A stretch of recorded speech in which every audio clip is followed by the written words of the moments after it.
It's wonderful to see you all again. I've got an extraordinary tale to tell you today. The morning before the Centennial Gala arrived with a deceptive, golden stillness that masked the rot beneath the Vance estate. Julianne Vance sat in the dim light of the North Library, her fingers tracing the embossed seal of a document that didn't officially exist. The scent of old parchment and vanilla-sweet decay from the uncatalogued boxes was her only sanctuary until the heavy oak doors swung open with a violent thud. Beatrice Vance Thornton swept into the room, the sharp click of her 5-inch designer heels sounding like a firing squad on the marble perimeter. She carried the cloying, aggressive scent of expensive tuberose and a chilled latte that she set down directly on a leather-bound 19th century ledger without a second thought. "Still playing with your dead people's trash, Julian?" she asked, her voice a polished blade of condescension. She didn't wait for an answer, her eyes scanning the room with the predatory hunger of a woman whose lifestyle empire was hemorrhaging cash behind a curtain of filtered social media posts. "I need the archive keys. All of them. Marcus is bringing the appraisers by this afternoon to value the historical assets for the rebranding." Julian didn't look up immediately. She carefully moved the sweating plastic cup off the ledger, leaving a ring of cold condensation on the antique hide. "The archives aren't assets for your lifestyle brand, B. They're a legal record, and Marcus Thornton has no standing to bring appraisers into a private trust." Beatrice laughed, a harsh, jagged sound that grated against the library's hushed dignity. She leaned over the desk, her manicured nails digging into the mahogany. "Standing, I'm the face of this family. You're just the girl who counts the dust. While you've been hiding in the basement, I've been keeping this name relevant. Tomorrow night, when the donors arrive, I'm announcing the Vance Heritage Collection. If that means selling off a few musty maps and some silver to fund the launch, that's the price of progress." "You're selling things that don't belong to you," Julian said, her voice dropping to a level of terrifying calm. She felt the weight of the digital drive in her pocket, the one Detective Miller had encrypted an hour ago, containing the trail of Beatrice's forged signatures on the estate's secondary accounts. "Everything in this house belongs to me by virtue of the fact that I'm the only one who knows how to use it," Beatrice snapped. She reached out, dismissively flicking a stack of Julian's research notes off the desk. The papers fluttered to the floor like wounded birds. "Don't be tedious. It's a bad look on you, almost as bad as that polyester blend you're wearing." Julian stood slowly.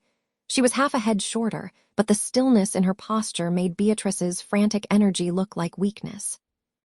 "I'm giving you a choice, Beatrice. Cancel the auction segment of the gala. Tell the board the Heritage Collection is on hold indefinitely. Do it now, and we can handle the discrepancies in the shadow ledger quietly." Beatrice froze, her eyes narrowing.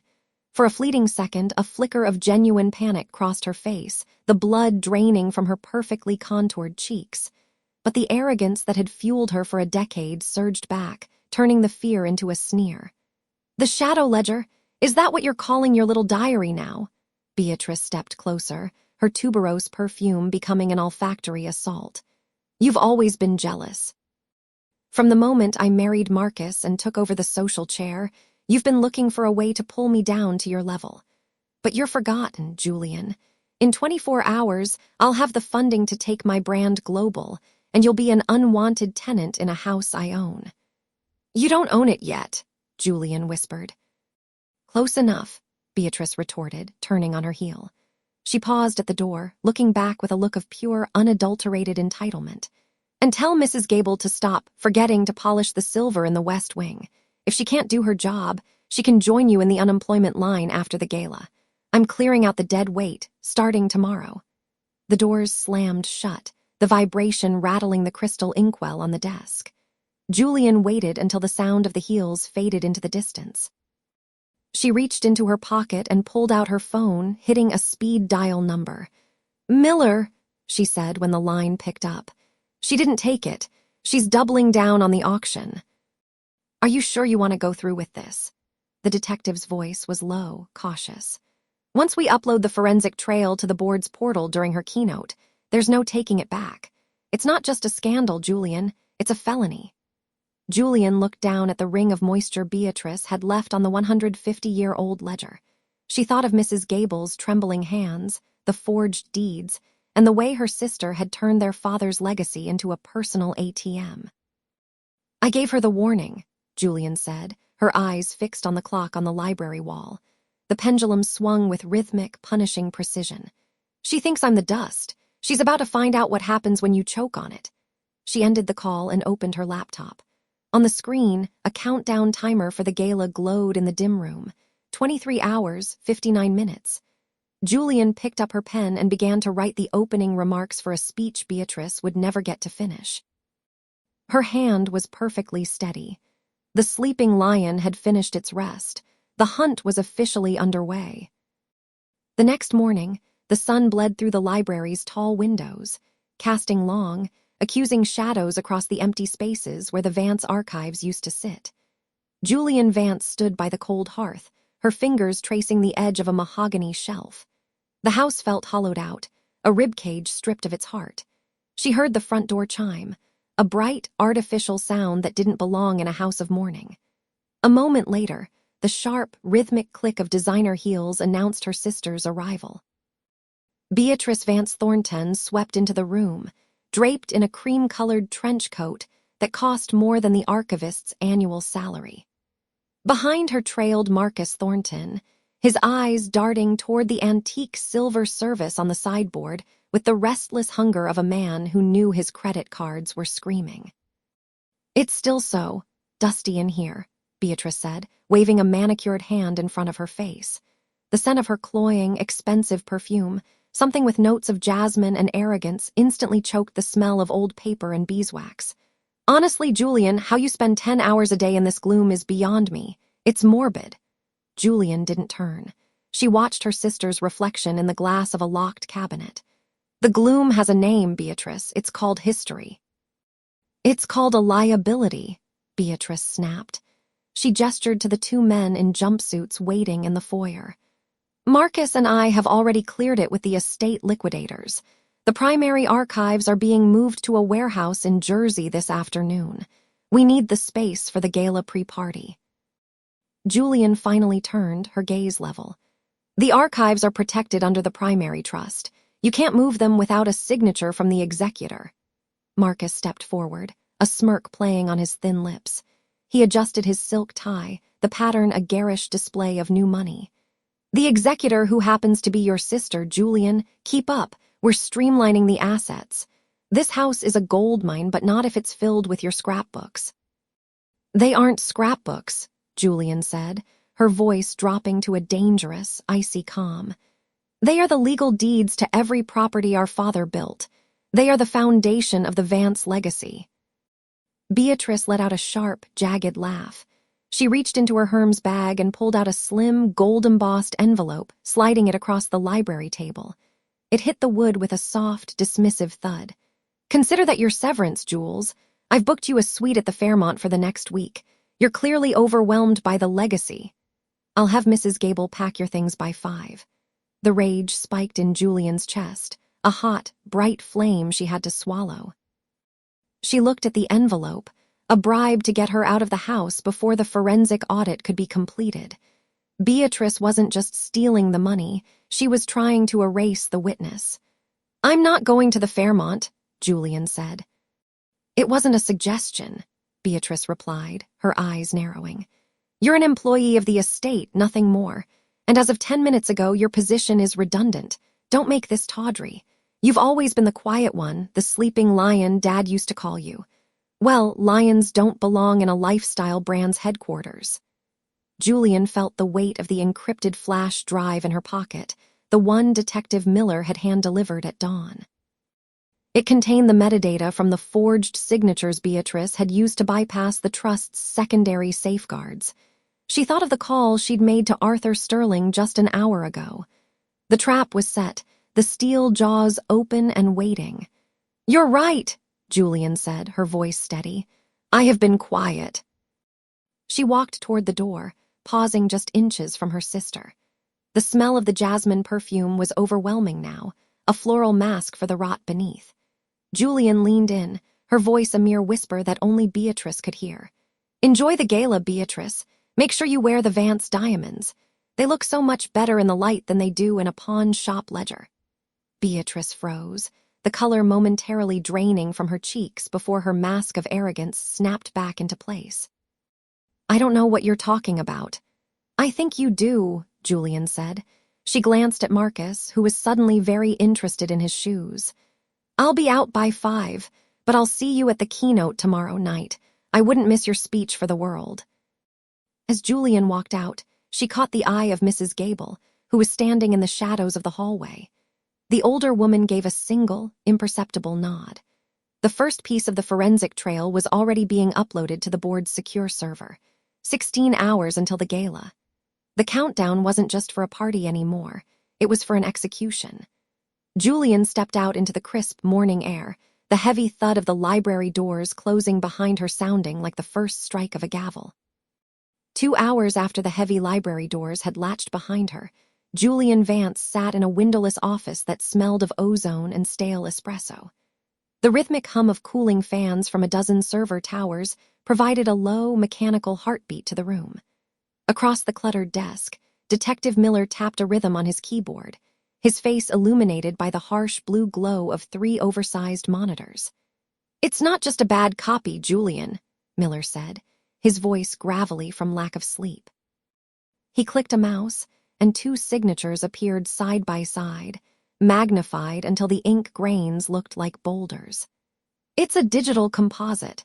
Your sister didn't just forge your father's hand. She harvested individual letters from his old correspondence and stitched them together using a high-end architectural rendering suite." Julian leaned forward, her fingers brushing the cold edge of the metal desk. She felt a strange, detached chill. She used the firm's own software to steal the firm. "Exactly, but she was arrogant," Miller continued, a grim smile tugging at his lips. "She did the final export on her personal laptop. The metadata is a digital fingerprint. It shows the file was created 3 days after your father was placed on a ventilator." He couldn't hold a pen, let alone sign over the entirety of the Vance estate to a subsidiary owned solely by Beatrice.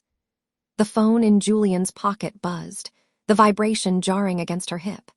She pulled it out to see a photo message from Beatrice Vance Thornton. In the image, Beatrice was draped in a silk robe, the Vance diamonds.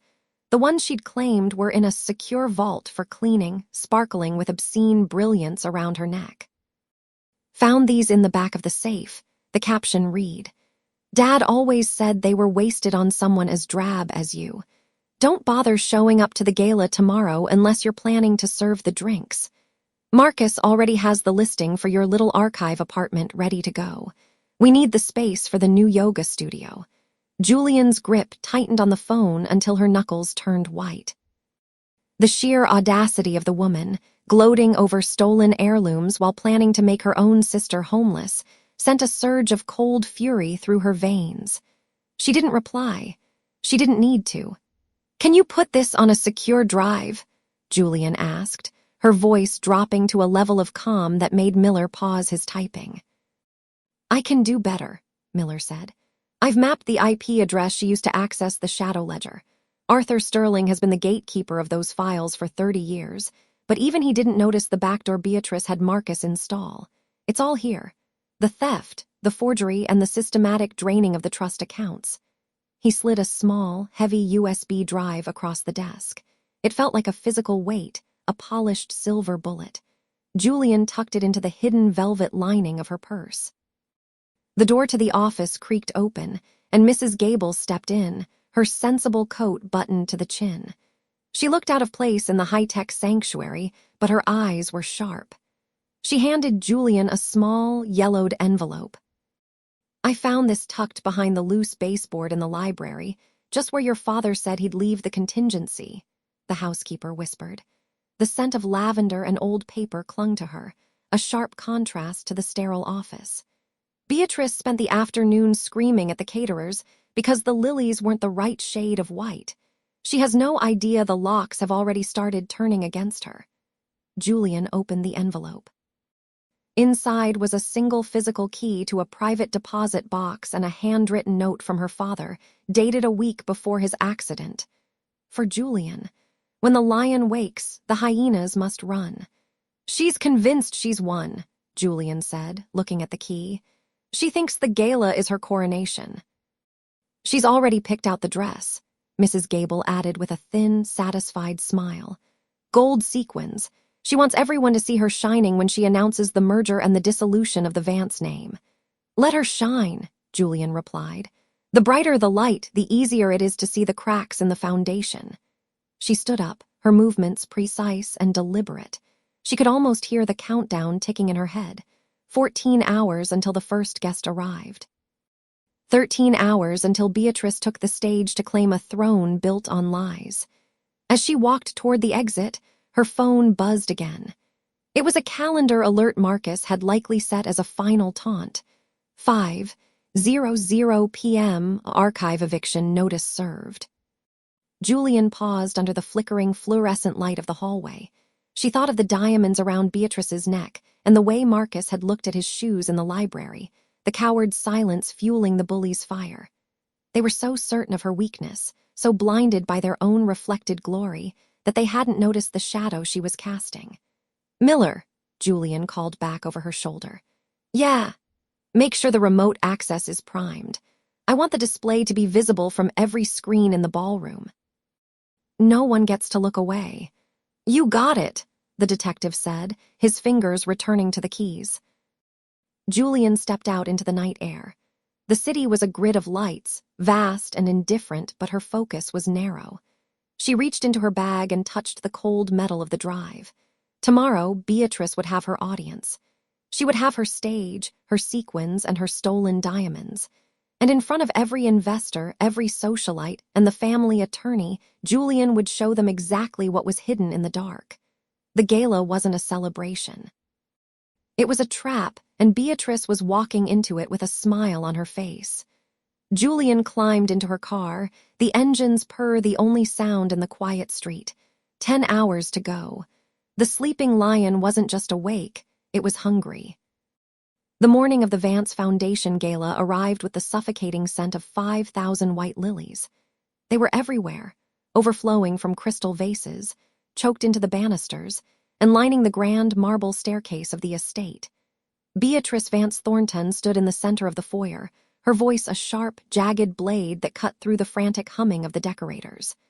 "I said the South African lilies, not these domestic weeds," she hissed, shoving a vase so hard it nearly tipped. She turned her venom toward Mrs. Gable, who was trembling while holding a seating chart. "If the centerpiece in the ballroom isn't replaced by noon, I'll ensure you're looking for work in a soup kitchen by sunset. Do you understand me?" Julianne Vance watched from the shadows of the gallery above.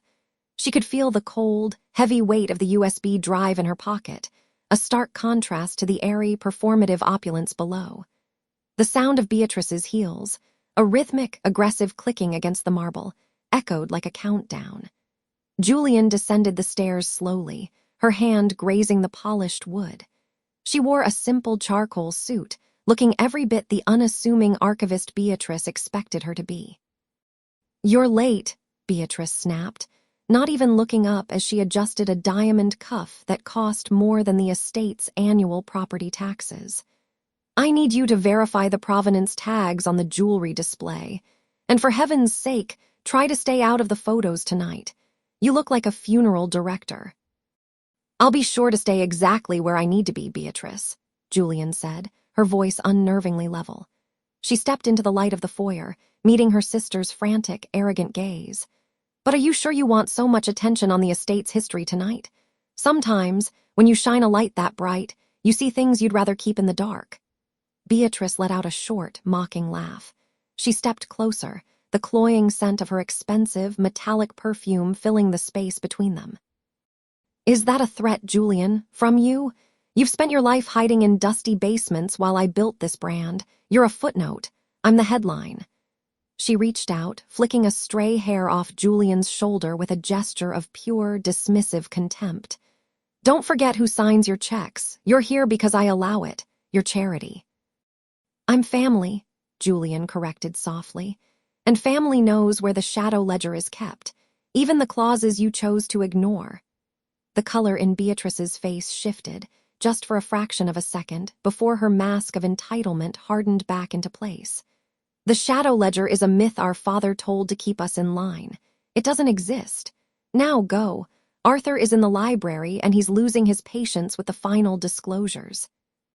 Julian nodded, a small, private smile playing at the corners of her mouth. Of course.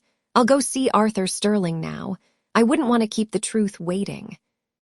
In the library, the atmosphere was different, hushed, smelling of old leather and fresh ink. Arthur Sterling sat behind the massive mahogany desk, his spectacles perched on the bridge of his nose as he reviewed the final transfer documents. He looked up as Julian entered, his eyes narrowing with a clinical sort of curiosity. "She's in a rare state today," Arthur said, gesturing toward the foyer where Beatrice's muffled shouting could still be heard. "She's already tried to have me strike 3 of the disclosure requirements for the auction items. She thinks she can edit reality as easily as she edits her social media feed," Julian replied.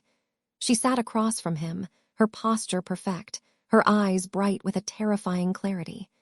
"Did you bring the original deed of trust, the one with the secondary audit requirements?" Arthur paused, his pen hovering over a signature line. He looked at Julian, really looked at her, and for the first time in 20 years he saw the steel beneath the silence. He realized then that the quiet sister wasn't just observing, she was calculating. "I have it," Arthur whispered, his voice tinged with a sudden, sharp respect. "But Julian, once these are presented, there is no going back. The foundation will crumble. Beatrice will lose everything." Julian leaned forward, the sound of the ballroom being prepped for the gala filtering through the heavy doors. "She didn't build this foundation, Arthur. She stole it. She didn't earn this life, she forged it. Tonight isn't about the foundation. It's about the truth." She stood up, leaving the attorney staring at the documents with a newfound sense of dread. Julian walked back toward the grand hall, passing Marcus Thornton, who was nursing a scotch and looking at his wife with a mixture of fear and exhaustion. He didn't even notice Julian as she passed. No one did. She retreated to her room, the sun beginning to dip below the horizon, casting long, skeletal shadows across the lawn. She pulled the drive from her pocket and set it on her nightstand.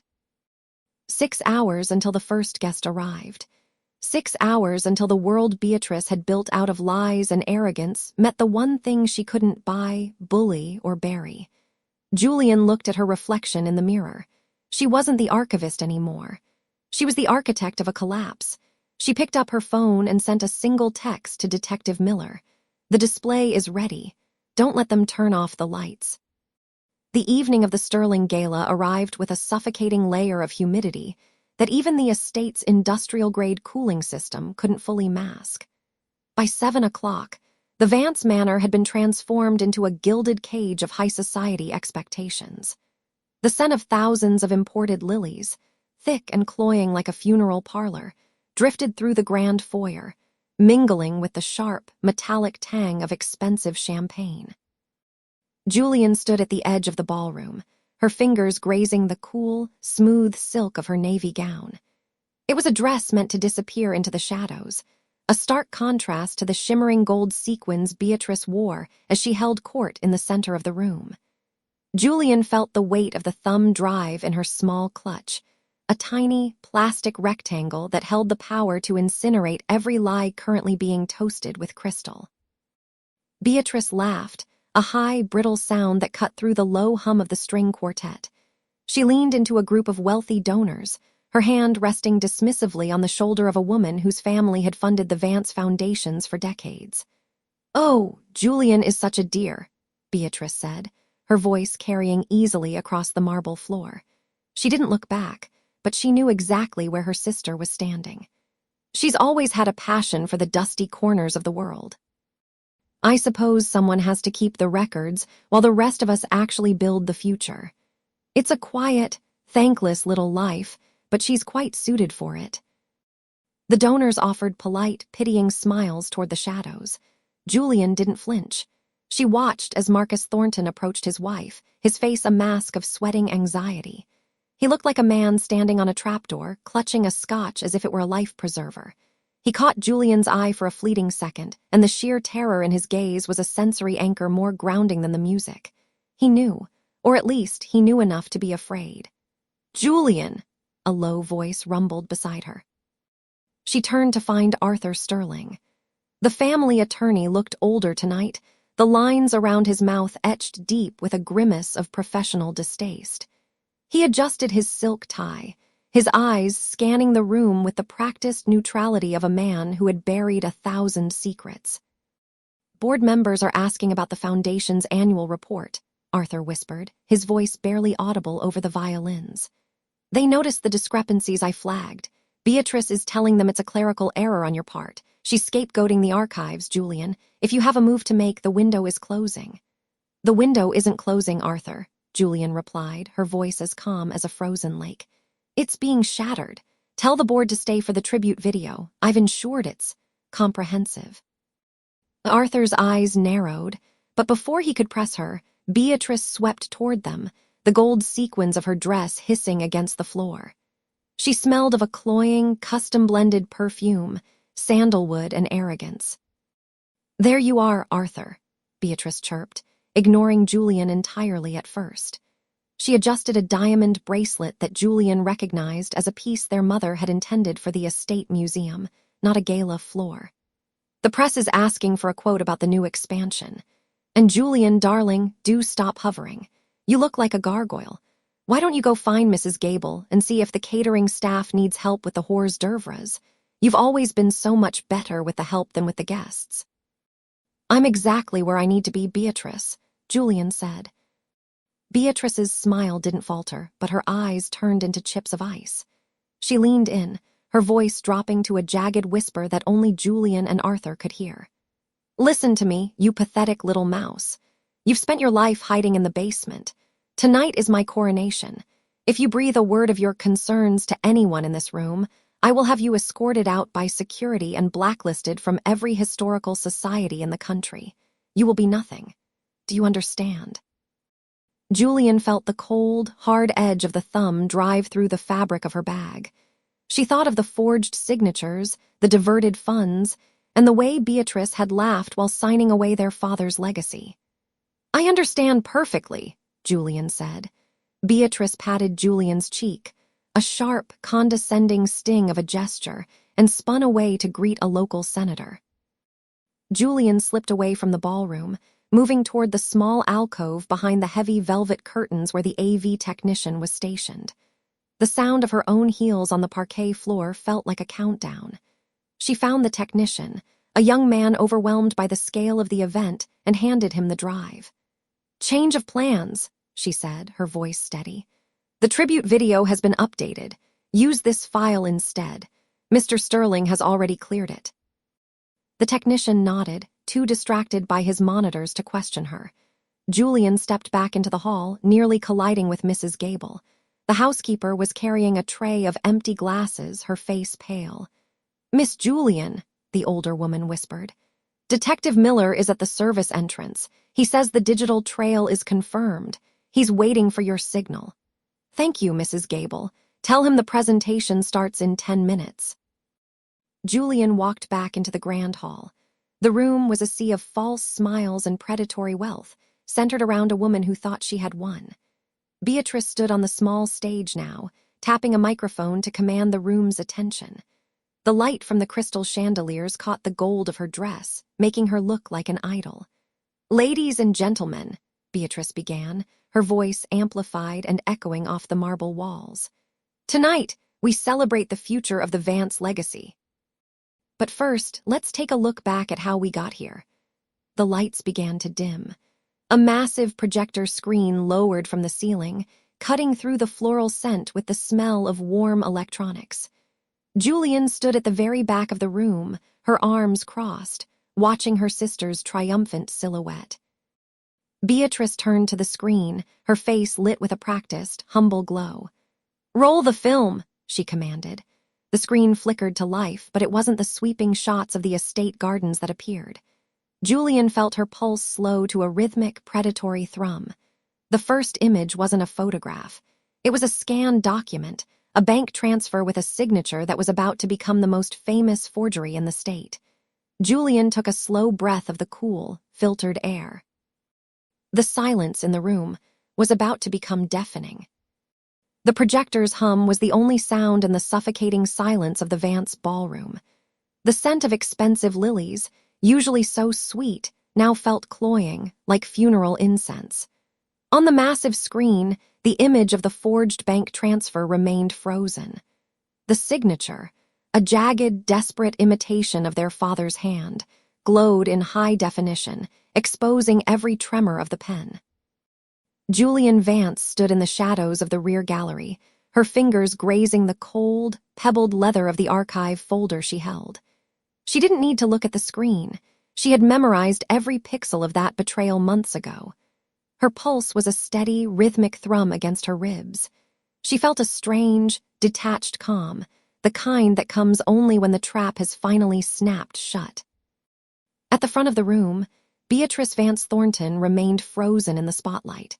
Her practiced mask didn't just slip, it disintegrated.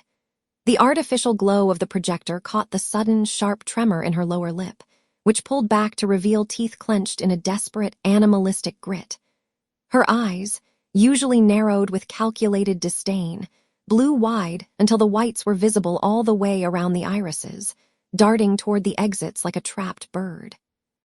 The blood drained from her forehead, leaving her skin a sickly, waxen gray that made her expensive foundation look like caked mud. Her nostrils flared with every ragged, shallow breath, and for the first time in her life, the poise that had been her only real currency was utterly bankrupt. "Technical difficulties," Beatrice croaked, her voice cracking like dry parchment.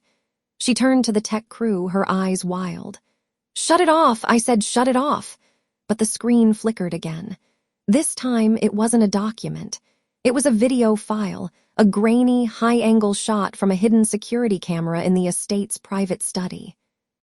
The room watched in a collective, breathless trance as Beatrice was shown sliding a heavy fountain pen across a document while Marcus Thornton stood over her shoulder, checking his watch. "Is that the deed?" someone whispered from the third row. The murmur caught fire, spreading through the crowd of donors and socialites like a physical chill. Marcus took a deliberate step back. His hand, which had been resting possessively on his wife's waist just moments ago, dropped as if her skin had suddenly turned to hot lead. He didn't look at her.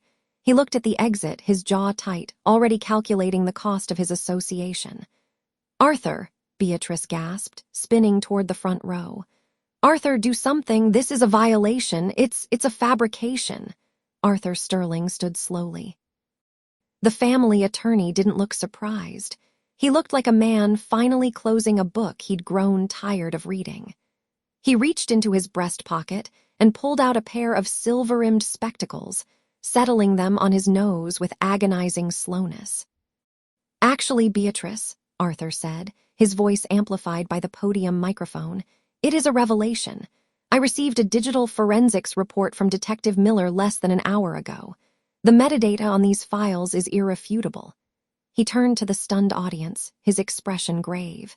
"As the executor of the Vance estate, I am now forced to invoke the shadow ledger clauses, specifically the morality clause." The room went ice cold. Everyone knew the legend of the clause, but no one had ever seen it used. It was the nuclear option, designed by the Vance patriarch to strip any heir of their standing if they brought proven dishonor or criminal liability to the name.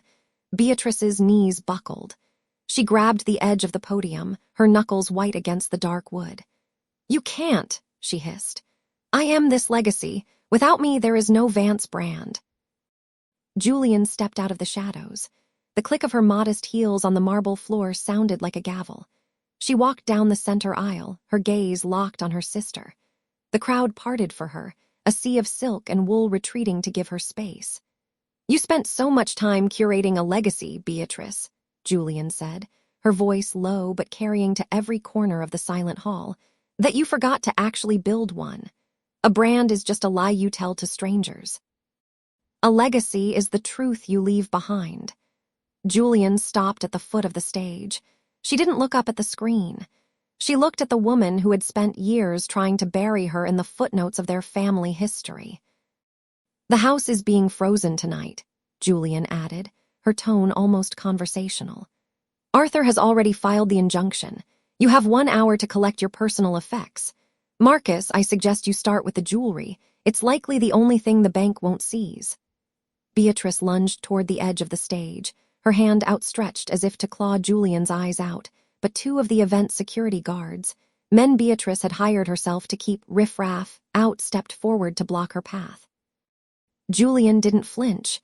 She simply turned and walked toward the grand mahogany doors. She didn't need to stay for the screaming or the inevitable arrival of the police. She had spent her life archiving the past. Now, for the first time, she was looking forward to the silence of the morning. The silence following Julianne Vance's exit was not a peaceful one. It was the pressurized quiet of a bomb that had already detonated, but had yet to blow the windows out. Beatrice Vance Thornton stood frozen on the stage, her hand still clawing at the empty air where her sister had been moments before. The heavy scent of the $1,000 lilies decorating the podium suddenly felt suffocating, cloying like funeral incense in the stagnant heat of the ballroom. "She's lying." Beatrice's voice cracked, the pitch rising to a shrill, desperate frequency that grated against the ears of every guest in the room. She turned toward the security guards, her eyes wide and bloodshot. "Why are you standing there? That woman is a trespasser. I want her removed. I want her arrested." The guards didn't move. They stood like stone sentinels, their expressions unreadable, their loyalty shifted by the weight of the legal documents Julianne had left behind. Arthur Sterling stepped forward from the shadows of the wings, his polished shoes clicking rhythmically against the hardwood. He didn't look like a man at a gala.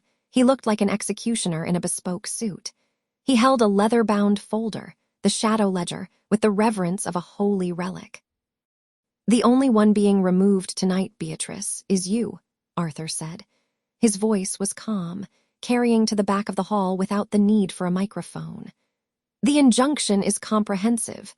Every account, every property, and every asset tied to the Vance estate has been placed under a forensic hold. You no longer have the authority to order a glass of water in this building, let alone command the staff." Beatrice's skin didn't just pale. It took on a sickly, translucent gray hue, like parchment left in the rain. Her eyes, usually sharp with predatory calculation, darted wildly, losing focus as the pupils dilated into black voids of panic. The muscles in her jaw spasmed, a frantic, rhythmic twitching that made her perfectly applied lipstick look like a jagged wound. Her chest heaved, her breath coming in ragged, audible rasps that shattered the last of her carefully curated composure. It was the look of a woman who had forgotten how to breathe because the air itself had become a luxury she could no longer afford. "Marcus!" she screamed, spinning toward her husband. "Do something! Tell them this is a mistake." Marcus Thornton stood at the edge of the VIP table, his hand trembling as he set down his champagne flute. He didn't move toward her. Instead, he took a deliberate step back, as if Beatrice were a collapsing structure he didn't want to be buried under. He looked at her with a mask of newfound clarity and sharp disgust, the realization of her fraud finally outweighing his greed. "I checked the offshore filings while Julianne was speaking," Marcus said, his voice cold and hollow. "You didn't just steal from the estate, Beatrice. You put my name on the secondary liability clauses. You were going to let me take the fall when the bank finally came knocking." A collective gasp rippled through the room. Mrs. Gable, standing near the service doors with her hands folded neatly over her apron, didn't say a word, but her spine straightened. A small, weary smile of vindication touched her lips as she watched the woman who had spent years belittling her finally crumble. The board chairman, a man who had been Beatrice's staunchest ally for a decade, looked at her now as if she were a smudge on a balance sheet. He turned to his assistant and spoke in a low, dangerous rumble. "Call the legal team.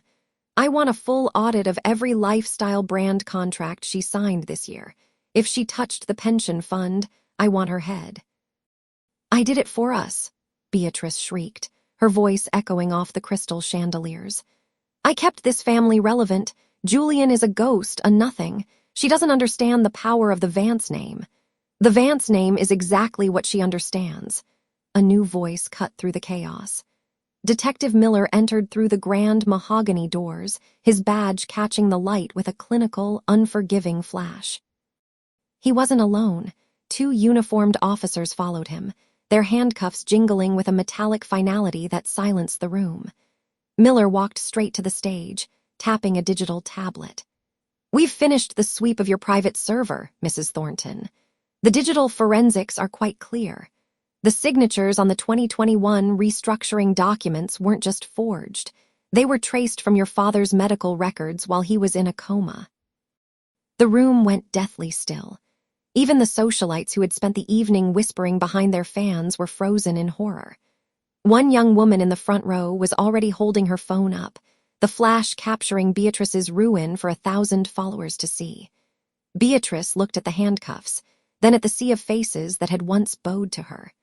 There was no pity in the room, only the cold, hard satisfaction of a crowd watching a predator finally caught in its own trap. She lunged one last time toward Arthur, her nails bared, but the officers were faster. They caught her arms, spinning her around. The sound of the cuffs clicking into place was the loudest noise in the ballroom.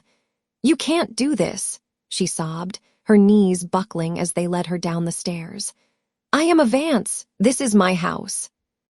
Julian appeared one last time in the doorway, her coat over her arm, watching the spectacle with the detached precision of an archivist closing a long-neglected file.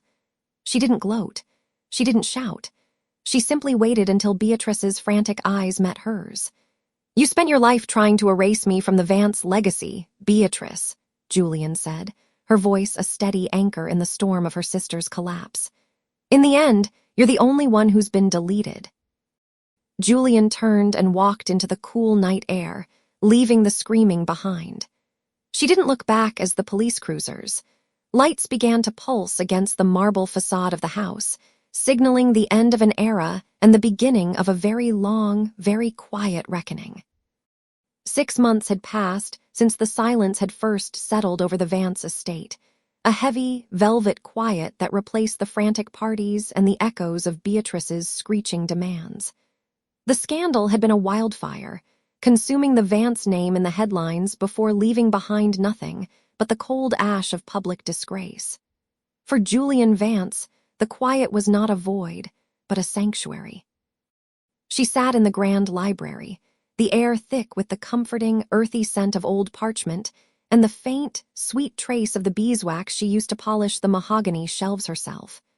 Sunlight slanted through the high windows, illuminating the dust motes dancing over the shadow ledger. The house felt different now, lighter, as if the walls had been holding their breath for decades and were finally allowed to exhale. Later that afternoon, Julian drove to the city for the final meeting. The visiting room at the correctional facility was a brutal contrast to the library's warmth. It smelled of industrial lemon ammonia and stale air, a scent that seemed to cling to the back of her throat.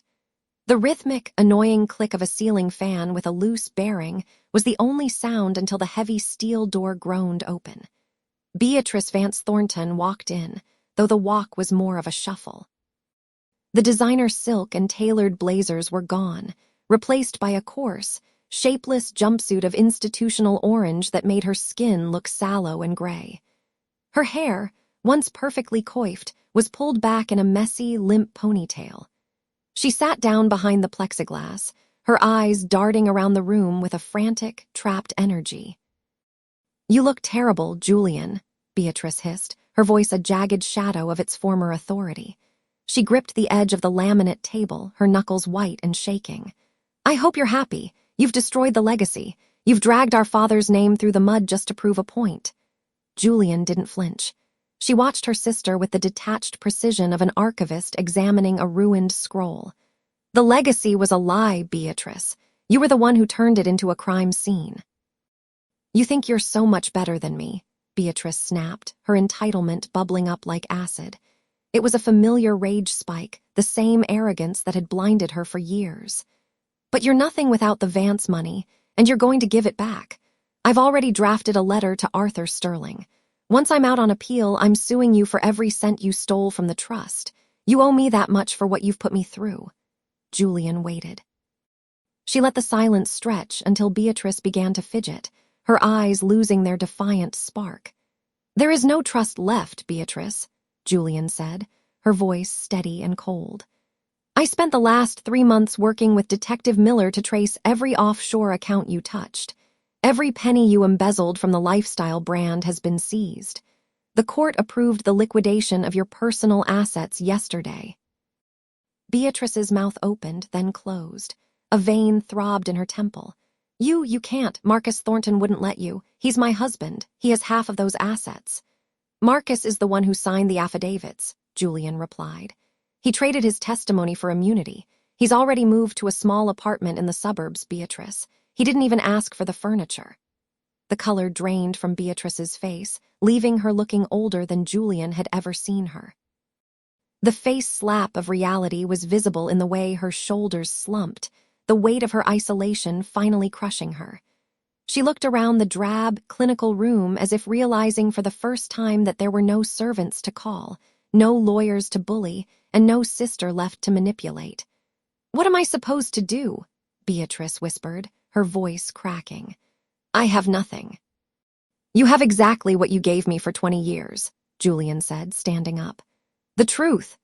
As Julian walked out of the facility, the cool autumn air hit her face, crisp and sharp. She should have felt a surge of triumph, but as she looked at the heavy brass key in her hand, the key to a house that was now entirely hers, she felt only a hollow, bittersweet ache.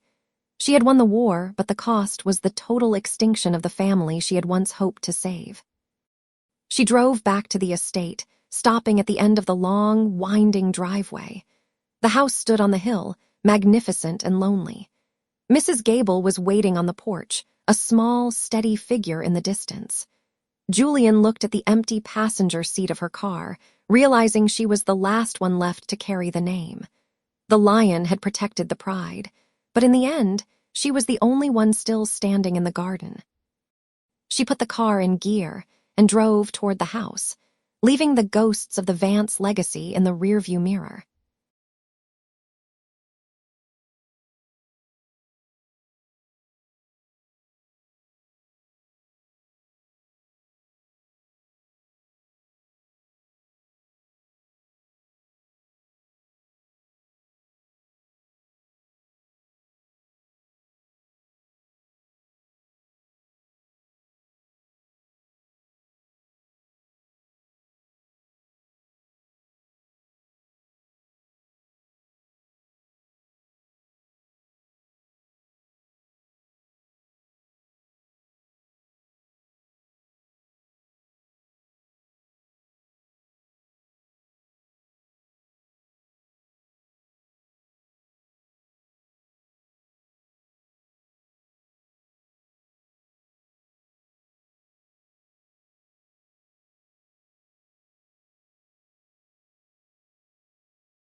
I hope you enjoyed this tale.